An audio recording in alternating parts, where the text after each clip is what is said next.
Hola, mi nombre es Andrea Carolina Martínez Mejía y en el día de hoy a través de este video quiero hablarte un poquito acerca de la parte 2 del capítulo 5, herramientas de análisis del precedente judicial del libro Derecho de los Jueces de Diego López Medina. Bueno, empecemos por lo siguiente. En el libro empiezan hablando en este capítulo, de los conceptos fundamentales de la línea jurisprudencial. ¿Qué es una línea jurisprudencial? Bueno, esta es una idea abstracta que puesta sobre un gráfico es una pregunta o un problema jurídico bien definido, bajo el cual se abre un espacio abierto de posibles respuestas. Esta contiene algunos aspectos claves que yo les traigo aquí y se los quiero dar a conocer. En primera, esta se caracteriza por construirse de manera lenta y progresiva. Esta es temporal y estructural, puesto que para lograr un concepto acertado de la línea jurisprudencial se debe hacer un análisis temporal y estructural de varias sentencias que se relacionen entre sí, ya que la interpretación de sentencias aisladas no da una buena idea del desarrollo sistemático de la jurisprudencia. Otro aspecto clave e importante es que esta parte de un problema jurídico, siempre parte de un problema jurídico. El balance constitucional, en el que se deben determinar las soluciones al problema jurídico. Esto se resume en el reconocimiento o negación de un derecho. Determinar sentencias hito del asunto en juego. Este es un aspecto clave de la línea jurisprudencial y es un tema que más adelante se va a ver con mucha más profundidad. Básicamente las sentencias hito vendrían siendo, para ponerlos en contexto, aquellas sentencias de mayor relevancia o más importantes. Y por último, la metodología de investigación, que es aquí en esta parte o en este punto en donde entran las técnicas de investigación de la línea jurisprudencial que veremos también más adelante. Ahora, ¿en qué sentido se puede entender o utilizar la línea jurisprudencial? Bueno, esta se puede usar en tres sentidos diversos. En un primer sentido podría utilizarse como precedente judicial, lo que pasó antes de una situación. Puede utilizarse como regla del precedente, cómo debe ser el trabajo jurídico en X o Y campo. Y por último, también se puede utilizar como metodología para ver las decisiones de un juez, en este caso para mirar cómo un juez ha tomado posición respecto a un problema. Siguiendo ahora con pasos para realizar una línea jurisprudencial, se deben tener en cuenta tres cosas. Primero, tener claro el tema en cuestión. Segundo, tener claro el patrón fáctico. Y tercero, reconocer el órgano jurisprudencial. Ya sabiendo esto, ahora pasamos a lo siguiente. El problema jurídico como encabezamiento de la línea. La teoría de los escenarios constitucionales. Aquí ya estamos hablando del problema jurídico. ¿Qué es un problema jurídico? Esta es la pregunta que encabeza la línea jurisprudencial y que el investigador intenta resolver mediante la identificación y la interpretación dinámica de varios pronunciamientos judiciales, además de la relación de estos con otros materiales normativos, tales como textos constitucionales y legales. El conceptualismo, aún dominante en el análisis jurisprudencial, se inclina a creer que los problemas constitucionales están situados al nivel de los derechos abstractos o de los conceptos jurídicos abstractos. Así, por ejemplo, se pregunta por el significado y desarrollo jurisprudencial de entidades conceptuales tan abstractas como, por ejemplo, el derecho al debido proceso, el derecho al libre desarrollo de la personalidad. Estos conceptos, sin embargo, son excesivamente generales como para encabezar adecuadamente líneas jurisprudenciales inteligibles. Por eso, la jurisprudencia no interpreta un artículo de la Constitución o un derecho fundamental en general. Una línea jurisprudencial se ubica en un nivel medio de abstracción en el que se identifica un patrón fáctico frecuentemente litigado. La definición e interpretación de los derechos constitucionales casi siempre se realiza en este nivel medio de abstracción. Estos patrones fácticos son los escenarios constitucionales. Ahora, ¿qué son los escenarios constitucionales? Bueno, un escenario constitucional, primero quiero darles contexto. Detrás de cada derecho se han formado varios escenarios constitucionales donde se precisa el significado de dicho derecho. Entonces, es el patrón fáctico típico en el que la Corte ha especificado mediante sus reglas el significado concreto de un principio constitucional abstracto. Cada derecho, por tanto, pues muestra un cierto número de escenarios constitucionales en los que se ha desarrollado la discusión sobre su sentido. Conocer a profundidad un derecho significa también conocer los escenarios constitucionales en los que se litiga el derecho y las subreglas a las que ha llegado la Corte en cada uno de ellos. Acá les traigo un ejemplo claro de escenarios constitucionales y quise traer o plasmar en el video también un ejemplo que aparece en el libro Derecho de los Jueces, en este caso utilizando como ejemplo el derecho a la intimidad y libertad informática. ¿Cuáles son los distintos escenarios alrededor de este derecho? En contextos médicos y hospitalarios, frente al Estado e intereses de seguridad, frente a medios masivos de comunicación y en contextos financieros y crediticios. Esos serían escenarios constitucionales del derecho a la intimidad y libertad informática. Ahora, la importancia recae en la correcta formulación del problema jurídico que encabeza la línea.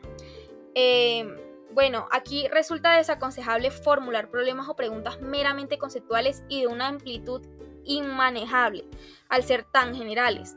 En cambio, puede decirse que es más adecuado formular problemas jurídicos en los que se menciona algún elemento normativo, pero vinculado con patrones fácticos que traten de reunir los hechos materiales del caso. Les traigo dos ejemplos, les traigo una opción buena y una opción mala. En este caso estamos utilizando como ejemplo el derecho al buen nombre. ¿Cómo sería, una buena formulación del problema jurídico del derecho al buen nombre? Vendría siendo, hay violación de derecho al buen nombre de un deudor cuando existe un reporte en una base de datos crediticia acerca de una obligación a su cargo vencida pero declarada prescrita. Esa sería una opción adecuada porque es muy específica para el caso. En cambio, una opción inadecuada, porque es demasiado general, vendría siendo ¿en qué consiste el derecho al buen nombre? Ya entendiendo un poquito mejor, este tema de escenarios constitucionales y problemas jurídicos, pues quiero pasar a explicarles ahora las clases de sentencias dentro de una línea jurisprudencial.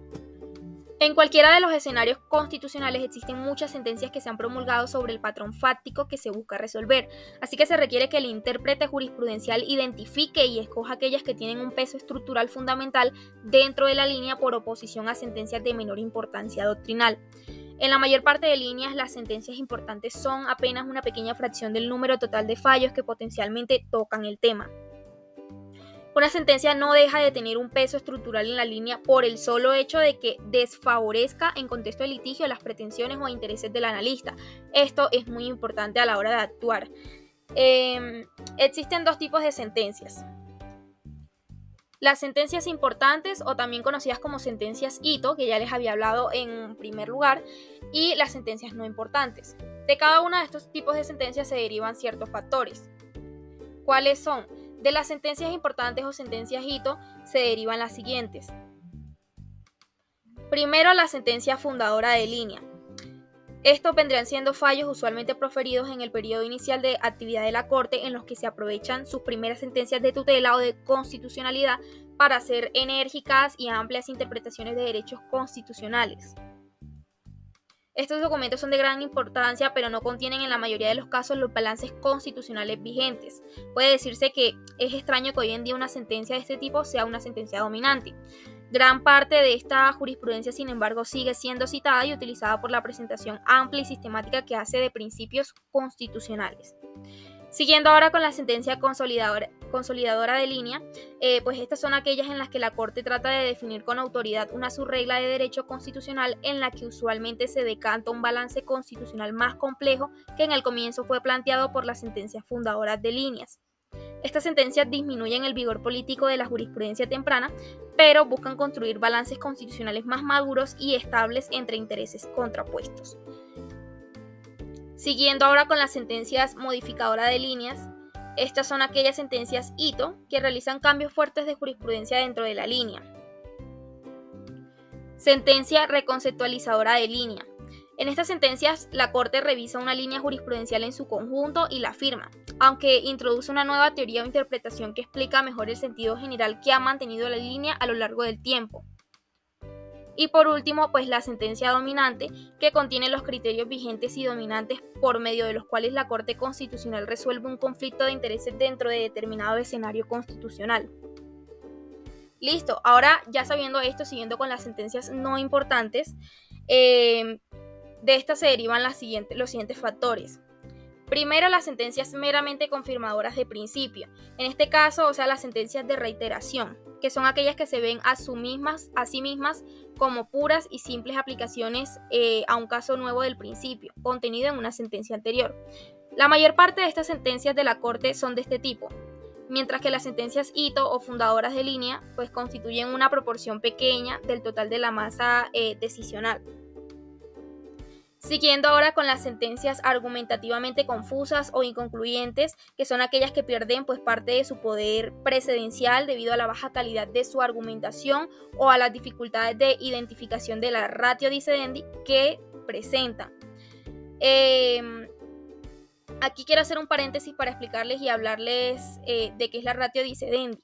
Cuando hablamos de ratio decidendi, pues es como el motivo de la decisión. Se refiere a los fundamentos de derecho que se emplean para tomar una decisión en una resolución judicial.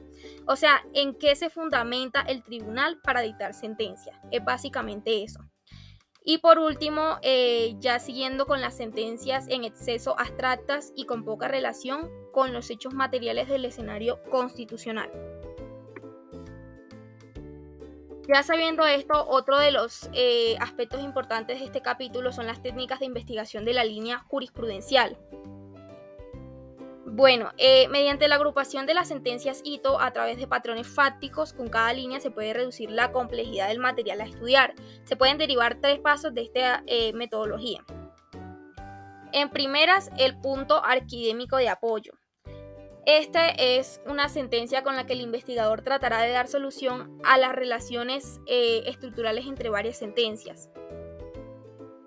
Segundo, la ingeniería reversa, que consiste básicamente en el estudio de la estructura de citas del punto arquidémico. Y por último, la telaraña y los puntos nodales de jurisprudencia. En este paso, pues el investigador estudia el nicho citacional formado mediante el análisis de sentencias, que esto es lo que se ve en la ingeniería reversa.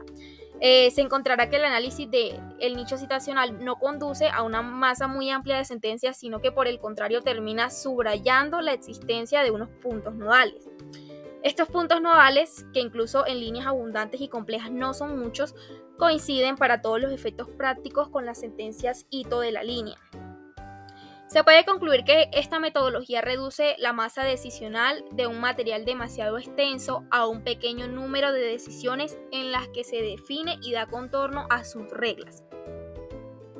Listo, bueno, en este punto del video pues cerraríamos prácticamente el tema del capítulo de Derecho de los Jueces y quiero introducir un tema súper interesante que es la retroactividad de la ley. Y quiero hablarles un poquito de este tema porque pues de alguna forma resulta interesante.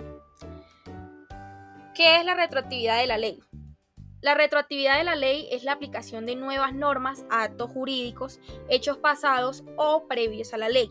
Debido al principio de seguridad jurídica que protege la certidumbre sobre los derechos y obligaciones por regla general, la ley no es retroactiva y solo regula hechos posteriores a su sanción. Se considera que la ley tiene efectos retroactivos cuando se aplica a situaciones ya definidas o consolidadas de acuerdo con leyes anteriores. Como les decía, pues esta se puede entender como la aplicación de una ley nueva para un caso anterior a su vigencia. Esta se podría dar o llevar a cabo cuando se trata de beneficiar a una persona. Les pongo un ejemplo.